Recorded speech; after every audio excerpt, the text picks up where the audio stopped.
Ipapakita ko lamang po sa inyo mga bossing ko kung paano ko ginagawa ang aking mga pampaswerte. Ito po mga bossing ko ay hindi lang basta pinadadala namin sa inyo. Ritwalado na po siya.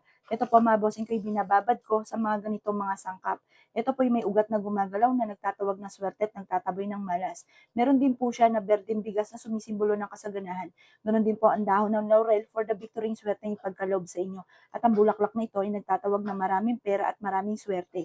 Siya po mga bossing ko, hinahalo ko po dito at paulit-ulit na panalangin na maging matagumpay kayo sa buhay at malayo kayo sa anumang kapamakan. Bukod po dyan mga bossing ko ay pinauusukan ko rin po siya ng anti-evil's eye, pinauusukan ko rin po siya ng money catcher, at ganoon din po mga bossing ko kung ikaw po ay isa sa mga may alagang numero. At ang langis po na inilalagay ko po dito ay espesyal. Dahil ito pa mga bossing ko ay binabaran ko na ng iba't ibang klase ng mga pampaswerte bukod sa baba dito sa bracelet mga bossing. Kumbaga dumadaan talaga siya sa proseso. May kasama na po itong panalangin na kayo po'y maging matagumpay sa buhay at makamit ang mga pinapangarap. Avail niyo na po ito mga bossing. 55 pesos lamang ang bawat isa. Ito po, ma-share ko lamang. Ito po mga bossing ko, ang sinukuan na boto ay nabibiyak lalo na kapag may mga tao na naiinggit po sa inyo.